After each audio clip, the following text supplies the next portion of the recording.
Hello everyone, इस video में objective question हल करेंगे।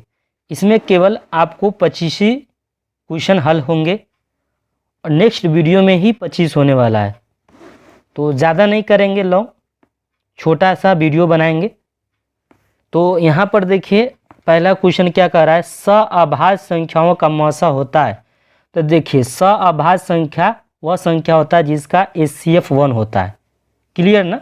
तो होना चाहिए। ऑप्शन में आप देख लीजिए कहीं 1 है तो आप कहिएगा बी में दिख रहा है 1, तो आप बी करेक्ट कर लीजिएगा। ठीक है, आपको ये जैसे बोलेगा समझ जाइएगा।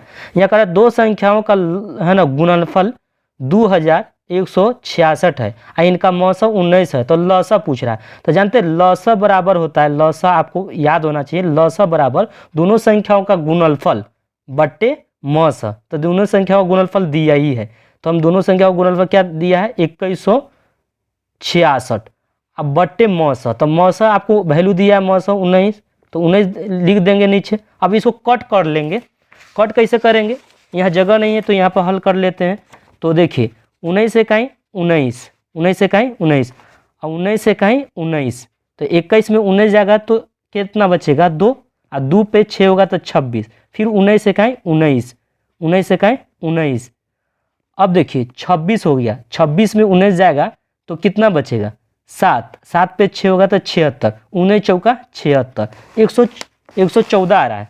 तो 114 कहीं ऑप्शन में दिख रहा है का, ए और बी और सी में दिख रहा है राजा, तो सी में आप मार देंगे। ओके, करेक्ट आपका आंसर सी हो जाएगा। अब देखिए यहाँ पर यदि ए बराबर दिया है, ए बराबर जानते हैं कितना दिया है 2 का पावर 3 है, 3 गुने 5। बी का वैल्यू दिया है, बी का वैल्यू 2 का पावर 4 गुने 5 गुने 7। लौसा ए बी का पूछ रहा है, यानी ए और बी का लौसा, यानी आपको लौसा निकालना है। किन का लौसा निकालना है? ए बी का। तो लौसा निकालते हैं, ए और बी में सबसे अधिकतम संख्या कौन में है, ए में कि बी में? तो हम 2 का बात कर रहे हैं, कौन संख्या का बात कर रहे हैं 2। तो 2 बी में ज़्यादा है कि ए में ज़्यादा है? तो आप बोलेंगे सर 2 में 2 है ना 4 बार आया है, बी में ज़्यादा आया है, ए में तो 3 बार आया है, तो ज़्यादा कौन है? बी बार में आया, बी में ना ज़्यादा आया है, तो बी में 2 4 बार आया तो 4 लिख देंगे, 2 4 बार लिख दिए। तो अधिकतम बार लेना है, लौसा निकालते हैं ना तो अधिकतम बार लेते हैं संख्या को, तो ये अधिकतम है। अब देखेंगे 5 दोनों में कितना अधिक है, इसमें कि इसमें, देख रहे हैं दोनों में इक्वल है, तो कोई एक 5 ले लेंगे किसी में से, तो एक 5 ले लिए। और सिंगल वाली संख्या 3 बचा है तो 3 लेना होगा, जो सिंगल बच जाते हैं वो संख्या लेना पड़ेगा। अब देखिए 2 का घन 16, 16 गुने 5 गुने 3 गुने 7, 16 5 80 गुने 7 3 का 21, गुना करिए, 0 रहने दीजिए, 8 1 8 8 दूनी 16, 1680 ऑप्शन में कहाँ डी करेक्ट आंसर हो जाएगा। करा एम एक धनात्मक पूर्णांक, एम धनात्मक पूर्णांक है तो धनात्मक विषम पूर्णांक का रूप होगा। तो कह रहा है एम धनात्मक पूर्णांक कोई मान लेते हैं आप, कोई एक संबंध एम का वैल्यू 2 ले लीजिए, 3 ले लीजिए, कोई भी धनात्मक संख्या ले लेते हैं, तो 3 ले लेते हैं, तो वह विषम पूर्णांक के रूप में कौन हो सकता है? तो एम के स्थान पर अगर 3 रखते हैं तो 4 3 12 2 14, तो विषम पूर्णांक थोड़े है 14, तो इसमें रखते हैं 4 3 12 12 4 16, विषम संख्या ये थोड़ी है, 4 3 12 1 13, 13 जो है ना विषम संख्या है। ये संख्या अगर m के स्थान पर कोई भी धनात्मक संख्या रखेंगे यहाँ पे m के स्थान पर, तो ये क्या दे देगा? धनात्मक विषम पूर्णांक दे देगा। m के स्थान पर कोई भी संख्या ले सकते हैं, लेकिन कौन सी संख्या होना चाहिए? धनात्मक संख्या।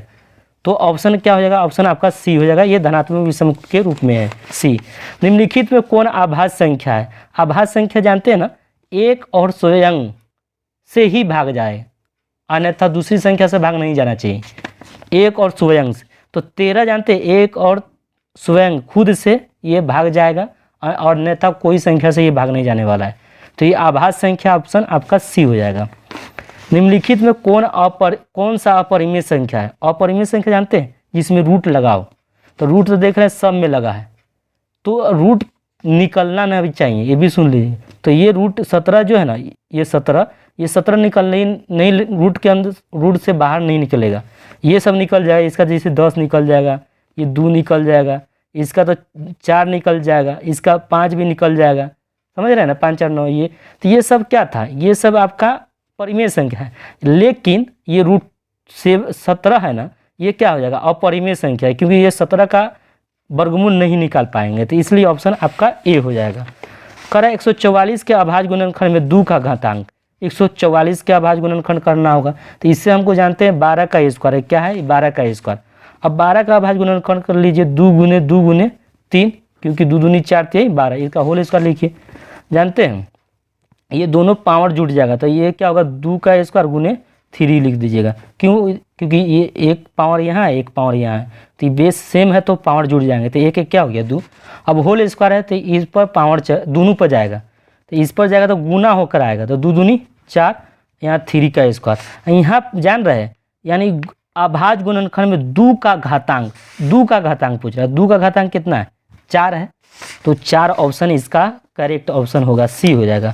निम्नलिखित में कौन परिमेय संख्या है, परिमेय संख्या जानते हैं जो रूट से बाहर निकल जाए, तो जैसे कि सब में रूट है, तो इसमें देखिए 1 का वर्गमूल तो 1 हो जाएगा, 144 का वर्गमूल 12 होता है, तो यही आपका परिमेय संख्या हो गया, ऑप्शन ए करेक्ट आंसर होगा।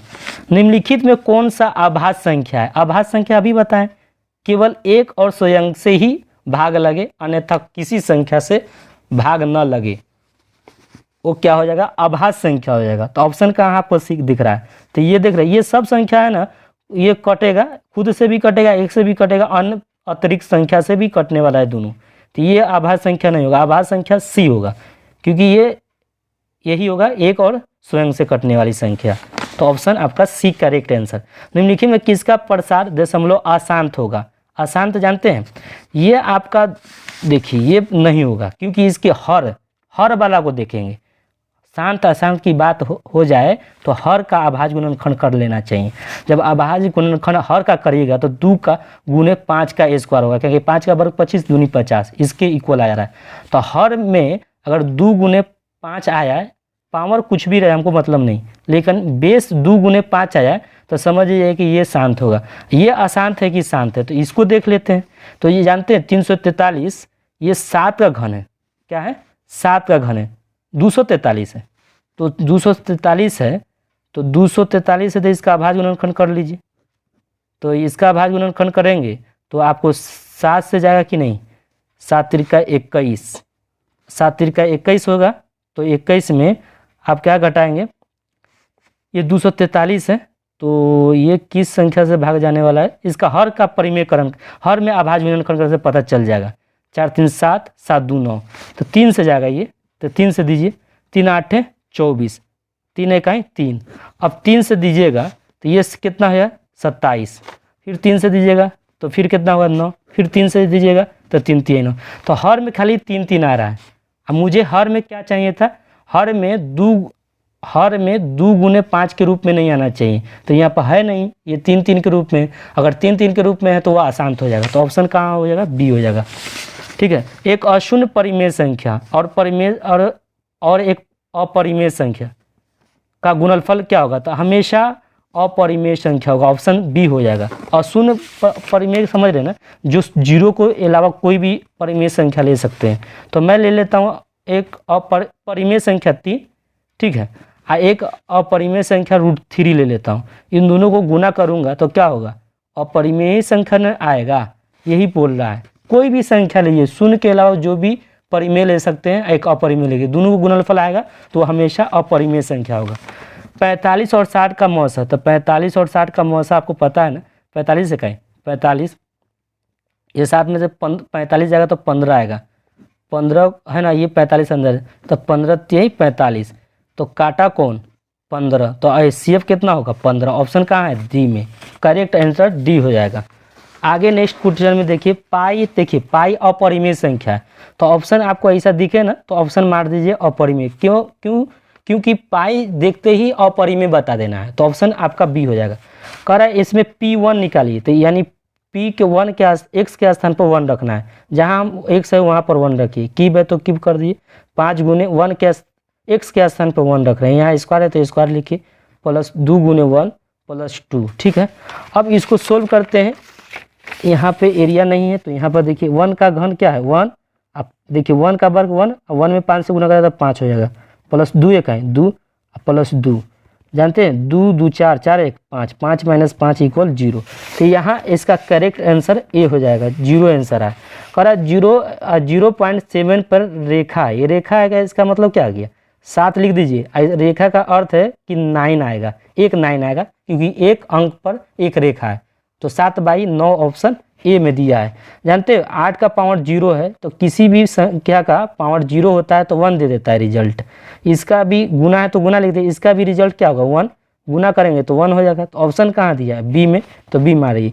यदि ए और बी अभाज्य संख्या है, ये दोनों क्या है अभाज्य संख्या है, तो ए बी का लौसा होगा। जब अभाज्य संख्या ये दोनों हैं तो इनका लौसा पूछेगा ना, तो दोनों संख्या का गुणनफल हो जाएगा। तो ऑप्शन आपका सी हो जाएगा। नहीं समझिए, समझे कि नहीं समझिए, ए और बी क्या है अभाज्य संख्या है, तो इसका लौसा पूछ रहा है। तो लौसा क्या होता है, दोनों को गुना फल कर देंगे, गुना कर देंगे। तो गुना कहाँ लिखा है, ए और बी यहाँ ही ना लिखा है। तो ऑप्शन आपका सी हो जाएगा।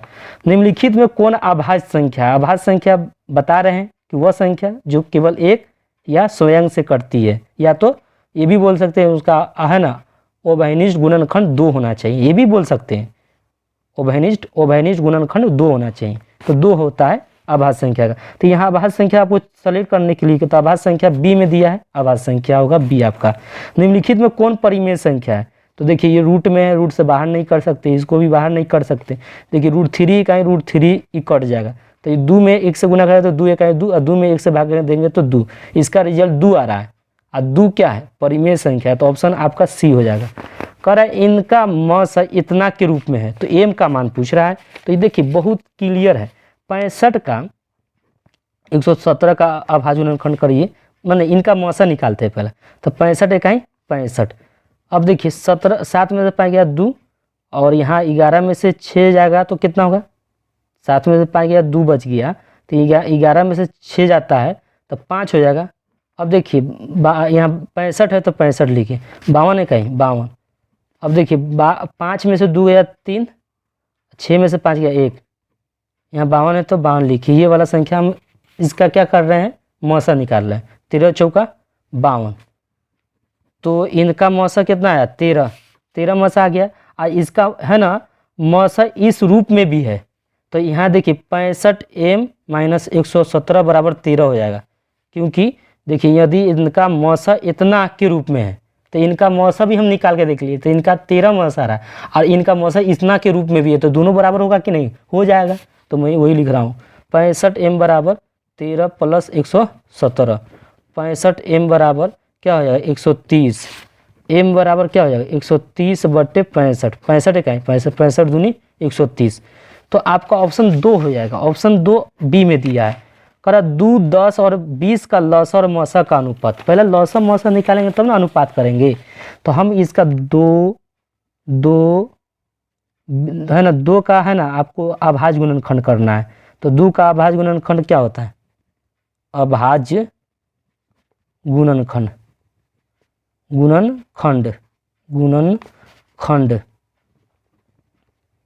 2 का अभाज्य गुणनखंड करेंगे तो 2 ही होगा।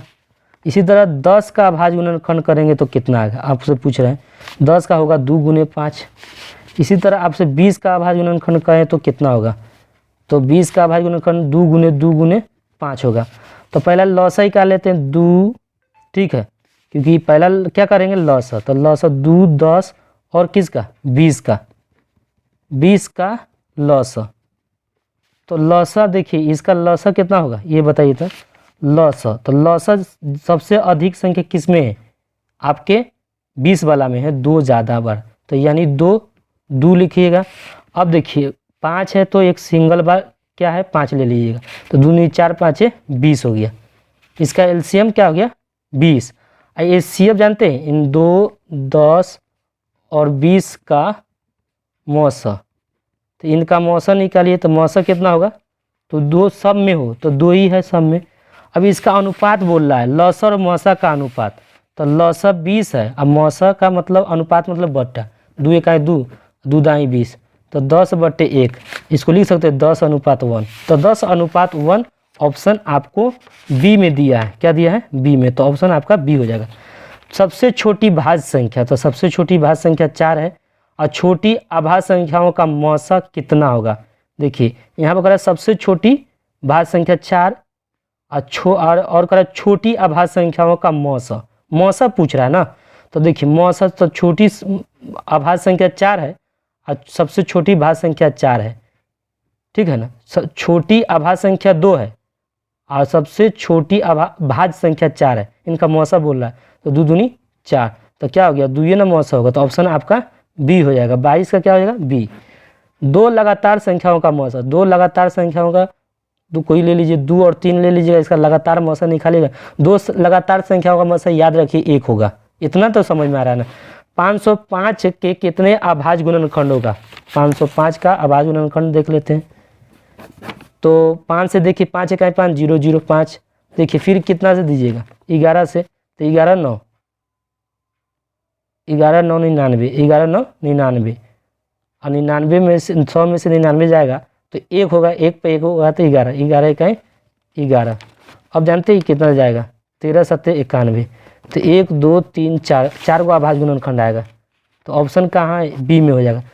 निम्नलिखित में 2 अंकों की संख्या 3 से विभाज्य है, नहीं कितने 2 अंकों की संख्या है जो 3 से विभाज्य है, ये बोल रहा है आपको। ऑप्शन में देखिए अच्छा से पढ़िए, कितने 2 अंकों की संख्याएं हैं जो 3 से विभाज्य। तो टोटल कर रहा है 2 अंकों की, तो 2 अंकों की सबसे बड़ी संख्या क्या जानते हैं आप, 99 जानते होंगे। 2 अंकों की सबसे बड़ी संख्या क्या है, 99 है। जानते हैं, इसको 3 से डिवाइड कर दीजिए, पता चल जाएगा। 3 इकाई 3, 3 3 9, 3 3 9, 33 आया। तो जानते हैं ये कहाँ से काउंटिंग हो रहा है, 3 अंकों की, जो 2 अंकों की, ये 2 अंकों को पूछ रहा है। क्या अंकों का पूछ रहा है, 2 अंकों की।